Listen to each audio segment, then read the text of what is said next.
Hello students, आज हम बात करते हैं हिंदी के हमारे अंतिम चैप्टर लेसन नंबर 17 सांस सांस में बांस। सबसे पहले हम देखते हैं कि ये पाठ किसके द्वारा लिखा गया है। इस पाठ के लेखक हैं एलेक्स एम जॉर्ज। जो बांस के बारे में है, बांस आप लोग सब जानते हो, ठीक है, कि क्या होता है बांस। देखो लकड़ी सी थोड़ा चिकना सा होता है, गोल राउंड सा करके एक डंडा सा होता है बांस का, ठीक है। आप लोग सब जानते हो उनके बारे में, आप लोगों ने देखा होगा, तो उसके बारे में ही इस लेसन में बताया गया है। बांस भारत के उत्तर पूर्वी क्षेत्र के 7 राज्यों में बहुत अधिक मात्रा में पाया जाता है। कहाँ पाया जाता है? उत्तरी पूर्वी क्षेत्र में। यहाँ के कई समुदायों का भरण पोषण बांस से होता है। आप लोगों ने देखा होगा कि बांस से बहुत सारी चीजें बनाई जाती है। बांस से टोकरियां बनती है, चटाइयां बनती है, टोपियां बनती है ना। तो यानी उत्तरी पूर्वी जो राज्य हैं उनके में अधिकांश लोगों का जो भरण पोषण है, जो पालन पोषण है, वो बांस की वजह से ही हो रहा है, क्योंकि वो बांस से विभिन्न प्रकार की वस्तुएं बनाकर बेचते हैं और अपना जीवन यापन करते हैं। नागालैंड में रहने वाले लोगों ने तो बांस से चीजें बनानी सीखी, तभी से वहां बांस का प्रयोग हो रहा है। बांस से केवल टोकरियां ही नहीं बनती, बल्कि बांस की खपच्चियों से ढेरों चीजें बनाई जा सकती है। अब खपच्चियां क्या होती है? बांस को पतला पतला काट कर, ठीक है, उससे आप लोगों ने देखा होगा जब जो टोकरी बनी होती है बांस की, वो जो छोटी छोटी पतली पतली जो परतें होती है वो एक के अंदर एक गूंथी जाती है, उन्हें बोलते हैं खपच्चियां।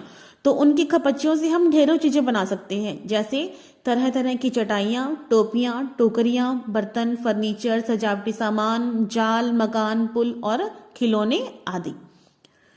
असम में मछली पकड़ने के लिए जाल जकाई लगाया जाता है।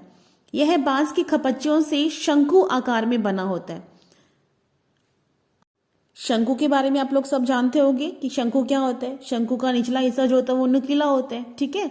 तो जो मछली पकड़ने का जाल होता है वो भी किससे बनाया जाता है? बांस की खपच्चियों से। उत्तर पूर्वी भारत में जुलाई से अक्टूबर तक बहुत अधिक बारिश होने के कारण वहां के लोगों के पास कोई काम नहीं होता, इसलिए वे उस समय बांस इकट्ठे करते हैं। 1 से 3 साल की उम्र वाले बांस सामान बनाने के लिए काम में लाए जाते हैं। क्यों? क्योंकि वो थोड़े से सॉफ्ट होते हैं, ठीक है। और जो बांस इस उम्र से ज्यादा हो जाते हैं उन्हें क्या कहते हैं? बूढ़े बांस। तो वो सख्त होते हैं, तो जब सख्त होने के कारण वो जल्दी टूट जाते हैं, इसीलिए वो ज्यादा प्रयोग में लाए नहीं जाते। बांस से शाखाएं और पत्तियां अलग कर दी जाती हैं। दाव यानी चौड़े फाल वाले चाकू से बांस छीलकर खपच्चियां तैयार कर ली जाती है। चाकू समझो आप लोग, ठीक है, थोड़ा चौड़ा होता है जिससे कि बांस को छीला जाता है और पतली पतली उनकी खपच्चियां बनाई जाती है।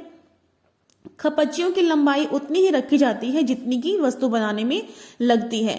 वो अगर हम चटाइयां बना रहे हैं तो खपच्चियां थोड़ी लंबी होगी, लेकिन अगर हम टोकरियां बना रहे हैं, छोटी टोकरियां बना रहे हैं, तो क्या होगी? खपच्चियों की जो लंबाई है वो थोड़ी छोटी होगी। तो डिपेंड करता है कि हम क्या चीज बना रहे हैं, ठीक है।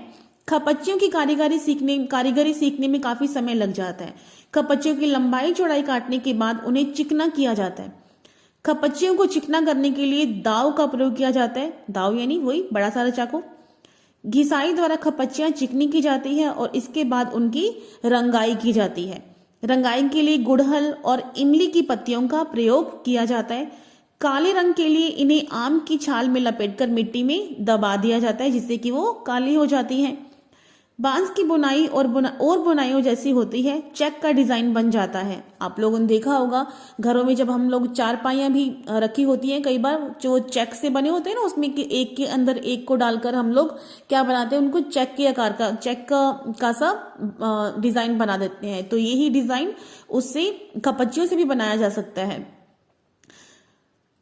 टूल के लिए प्रत्येक बाने को 2 या 3 तानों के ऊपर और नीचे किया जाता है।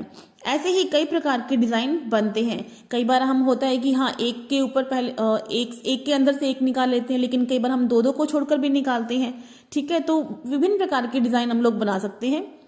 टोकरी के सिरे मोड़कर नीचे की ओर फंसा दिया जाता है और इस प्रकार हमारी टोकरी तैयार हो जाती है। नीचे जब पूरी टोकरी बन जाती है तो वो जो सिरे उसके बच जाते हैं उनको कहाँ फंसा देते हैं? नीचे की तरफ, ताकि हमारी टोकरी जो है वो नीचे से खुले नहीं और वो अच्छी भी लगे। तो इस प्रकार से बांस से हम लोग बहुत सारे सजावटी सामान जो हमारे रूटीन में हम लोग यूज करते हैं वो सब क्या करते हैं, बनाया जाता है। और ये एक प्रकार का, इससे क्या होती है, हम आमदनी भी हो जाती है और जीवन यापन करने में भी बांस जो है वो बहुत ही काम आता है। ठीक है, तो ये सारे सामान हम लोग बना सकते हैं, जिससे कि ये सारे सामान किसके द्वारा, उत्तरी पूर्वी जो राज्य के लोग हैं वो सब बनाते हैं और अपना जीवन यापन करते हैं। तो यहाँ इस लेसन के साथ ही हमारी बुक भी कंप्लीट होती है। Okay, thank you.